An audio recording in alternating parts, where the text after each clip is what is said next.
Okay, let's do some more testing here. We've got a keyboard, we got a mouse, we got a floppy drive with a workbench disk in it.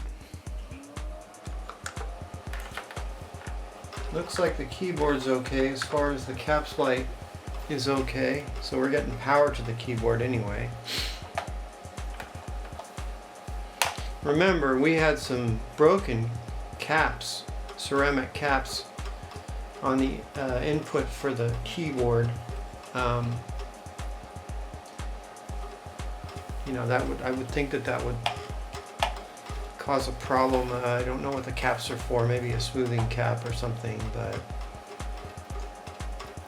all these yellow ones are brand new that I put here. Know if you can see that. All these yellow ones here are all brand new. They were all blue before, but I decided because I desoldered them anyway to just replace them. Okay, mouse is working. Try to type something. Now this keyboard ain't the greatest. It's got some keys that are a little bit iffy. Well, anyway, so we know the keyboard works at this point. Yeah, alright, so I'm successful with my cleaning of the keyboard connector. And the mouse works. The next thing to try would be a game. I guess I should probably plug in some sound so we know that Paula works. Audio circuitry.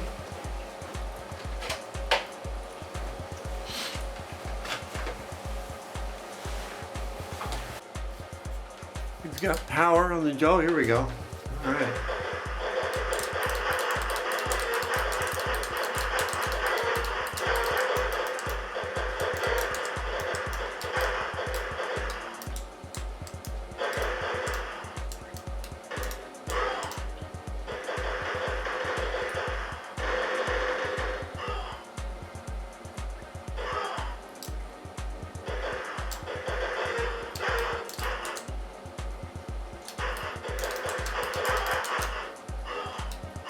I guess this is a part of the game where you're supposed to exit the vehicle.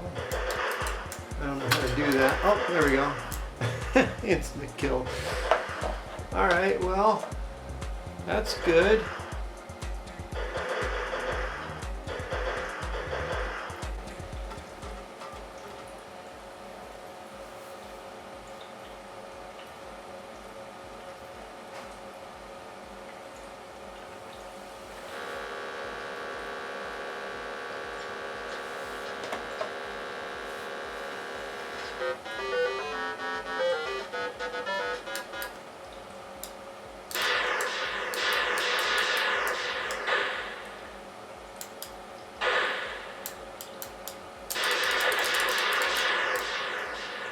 Well, this isn't a bad game.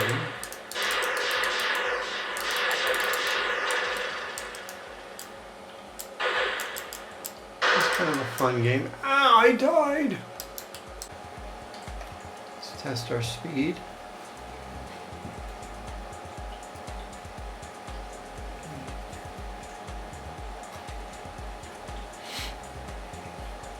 Amiga 2000 1.0, so we're good there. And that was a weird... Yeah, see that?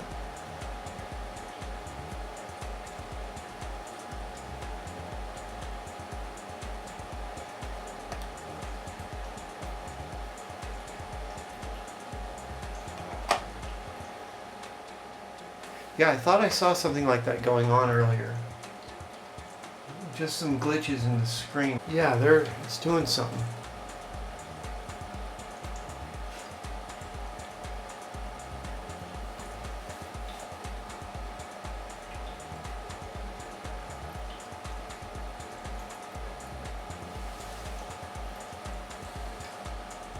And it only starts doing it when it heats up.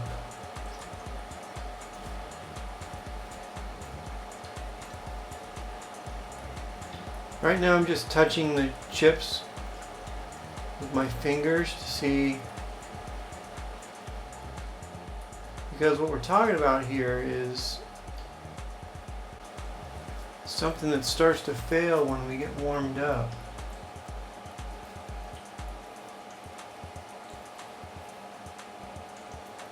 Because you can see it's getting worse.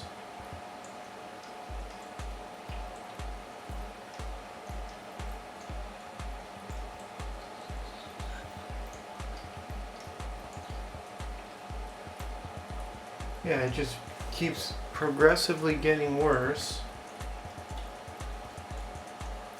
And at one point it would fail. So I'll be expecting that.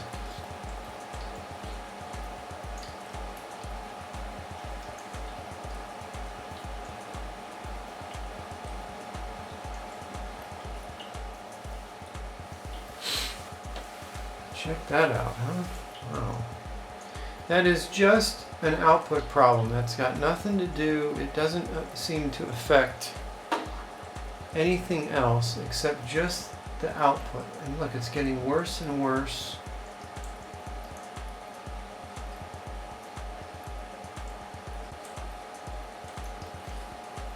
I wonder if this is the bad RGB output problem that was written on the back of the case.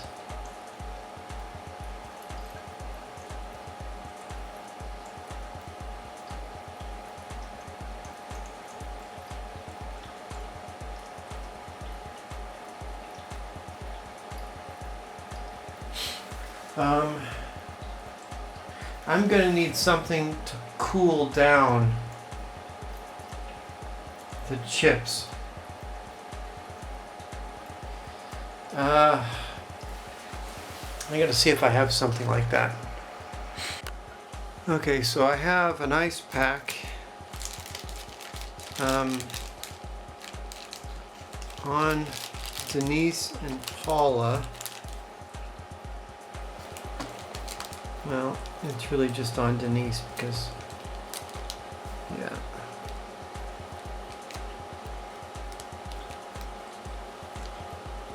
It's not making any difference.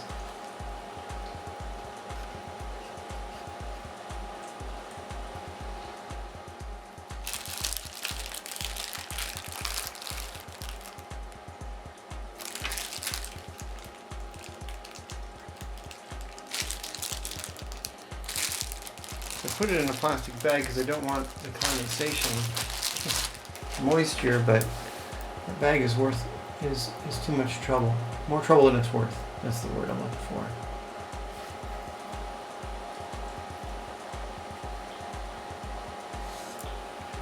I wonder. I don't think it would be the processor.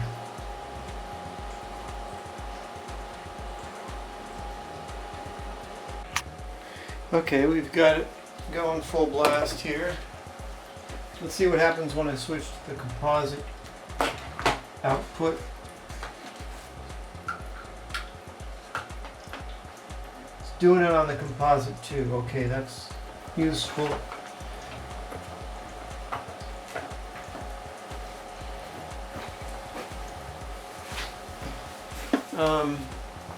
I think maybe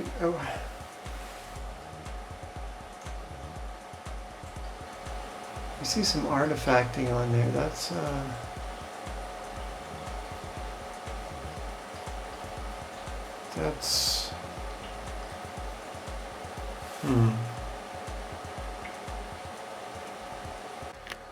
I want to show you guys something. As you can see, it's glitching right now.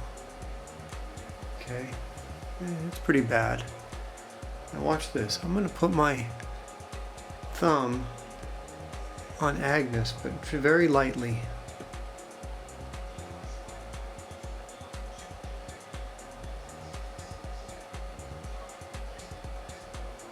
And what I'm doing essentially in this case, I believe, is creating an extra heat sink for Agnus.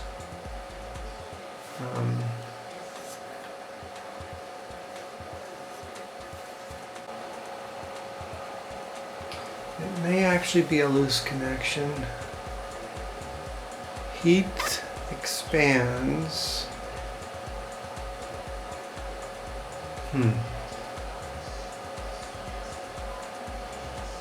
I don't think so. I think there might be something wrong with this Agnus, and this is my Agnus.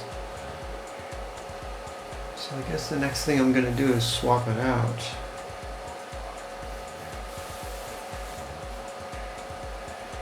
Here it goes again. Wait till it gets a little worse. Let's wait till it gets way worse, actually. See if I can fix it. I'm putting my finger on the ice pack right now to make it cold, extra cold.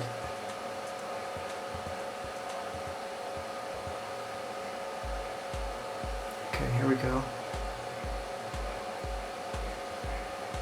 Yeah, I'll be darned.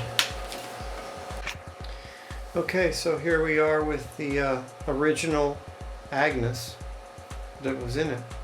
So other than the CPU and I guess the ROM, everything that was in this before is in it now. The CPU is thrashed. It's a goner. It's just way too corroded. I mean, it would probably work okay, but it's not. I don't think it's even worth it for me to try. It's out of all of the chips on the Amiga, it's the one that's not custom. They made for so many different computers and devices.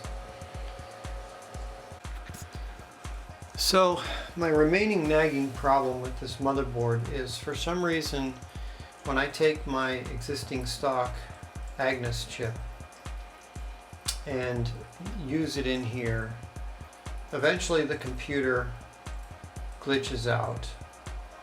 I just lose the screen, and it is the Agnus because I can put my finger on it and it cools it down and the problem goes away. I mean, very gently. So we were talking about the chip getting overheated. What's weird is that same chip in my other Amiga 2000 doesn't have a problem, and another Agnus in this computer doesn't have a problem. So I'm going to do some more testing right now. I have this other Amiga 2000 running with that chip, and I'm just going to let it run a really long time and see if I ever get that same symptom. Maybe it's a 4.1 versus 4.3 thing. I guess I could go in and check to make sure I didn't put something in that was wrong, because obviously we had that one resistor that was wrong. But I guess another thing I could do is try a different processor, because that is the one thing that the processor is also different. So if I tried another, maybe the processor is somehow heating up. Yeah, it's really strange. I'm not sure. As it turns out, I actually did make a couple of mistakes. One, I forgot a capacitor, but when I soldered one in, it didn't make a difference. Another larger mistake was I misdiagnosed a resistor array. It tested bad, but that's because I was testing it as a bust resistor array. Turns out it is an isolated resistor array. So the difference between a bust resistor array and an isolated resistor array, here's the outside of the package. They both look identical from the outside, although I believe the markings may indicate their differences. But here is a bust resistor array, and this is what I thought I was needing for this application. And this is also the only type of resistor array that I thought there was. I actually wasn't aware of an isolated resistor array. I had never had experience with it. But anyway, this is a bust resistor array, and it has one common leg, and each one of the other legs is a resistor off of that common thing. So let's take that off, and here's an isolated resistor array. This is basically 4 resistors with an 8-pin package. This is 4 resistors. That's all it is. So if I wanted to properly replace this with resistors, I would simply wire them one after the other into the pins just like this. But as it turns out, I replaced it with this, which is a perfect analog for a bust resistor, but obviously it does not suffice for an isolated resistor. So I removed that and put the original one back in, and still it did not fix the problem. But at least this problem has a good side, a silver lining, because it made me go through and realize that this was something I had done wrong, and I fixed it, as well as the missing cap.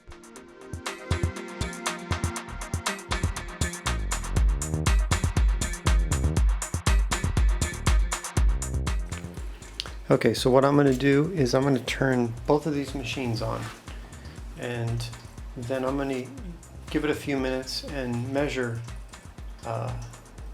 how hot the Agnuses get.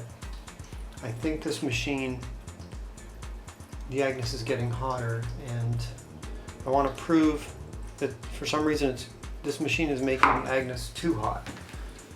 There's something different about it. So here we go.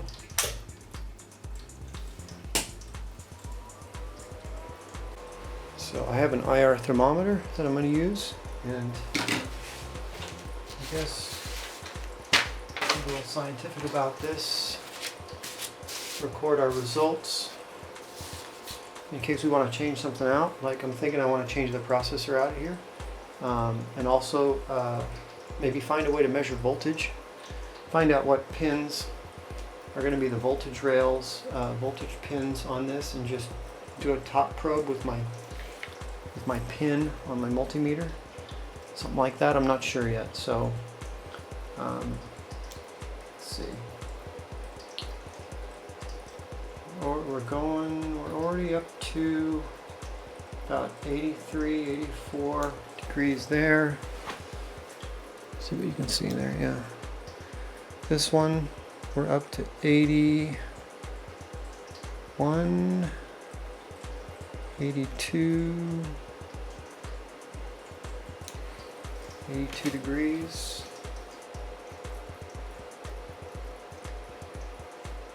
We're up to 86, 87. 87. We're up to 84 here. So they're both rising. If it's within 5 degrees, I'm just gonna call it, no big deal. But if it's more like 10 or more degrees, I think I'm going to want to look further into this motherboard to see if there's a problem. 10 degrees is pretty significant. 5 is, yeah, maybe not so much. Alright, we're up to 89 over here, 90 degrees. And here, 86.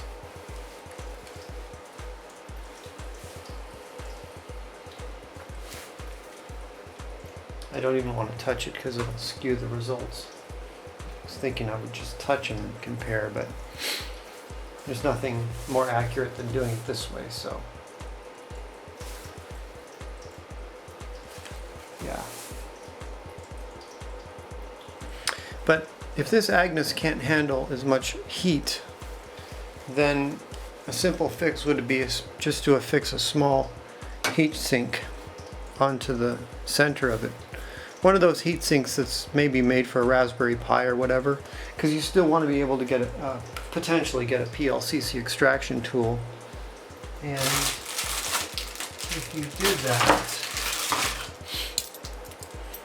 you'd want to leave room on the edges for this tool.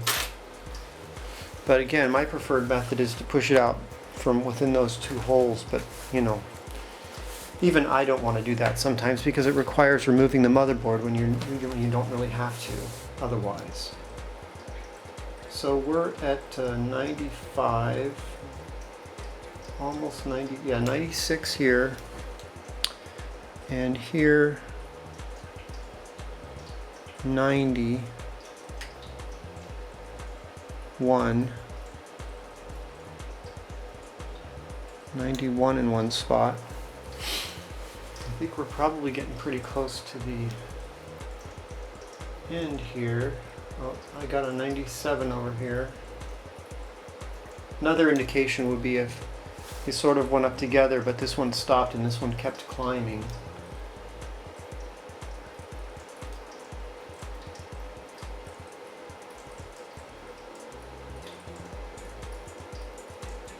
What's the hottest spot of the chip? 98. Dead center. Oh boy, okay, so yeah, we're up to 92. But this makes sense. That chip is more sensitive to heat. And it's, I mean, okay, so I'm going to pause the camera. I'm up to 99 already. And when we get to the top, I'll turn it back on. Okay, so after probably about 30 minutes, just to make sure, the motherboard on the left, the Agnus chip is 114 degrees Fahrenheit or 45.56 degrees Celsius. My Amiga, the one on the right, my original Amiga, 107.5 degrees Fahrenheit and 41.94 degrees Celsius. It probably took I believe it took 15 minutes, perhaps even longer, for these temperatures to reach these heights. And again, this is with nothing running, this is just idling. So I had mentioned that if the difference was 10 degrees, then it would be troubling. At this point, it's only 6.5 degrees Fahrenheit or 3.62 degrees Celsius. So I would have to say that I'm not too concerned about it. I will put a heatsink on the Agnus that seems to be more sensitive to heat, and so that I never have any problems with it again, or that if I needed to sell it on, it would never give anybody else any problems. Yeah, that's interesting because some people put heat sinks on Amiga chips. Most people don't.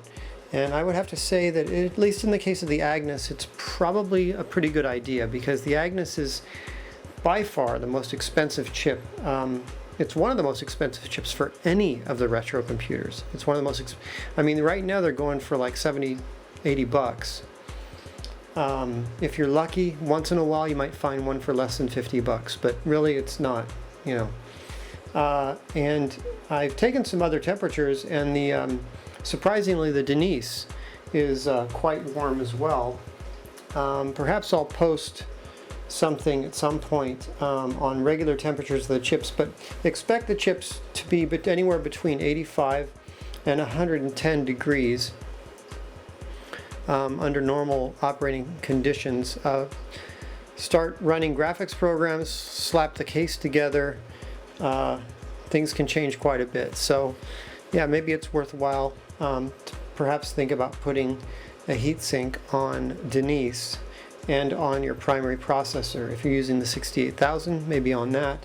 If you're using an accelerator, even more so if it's an original accelerator, like a Motorola 68030 or something.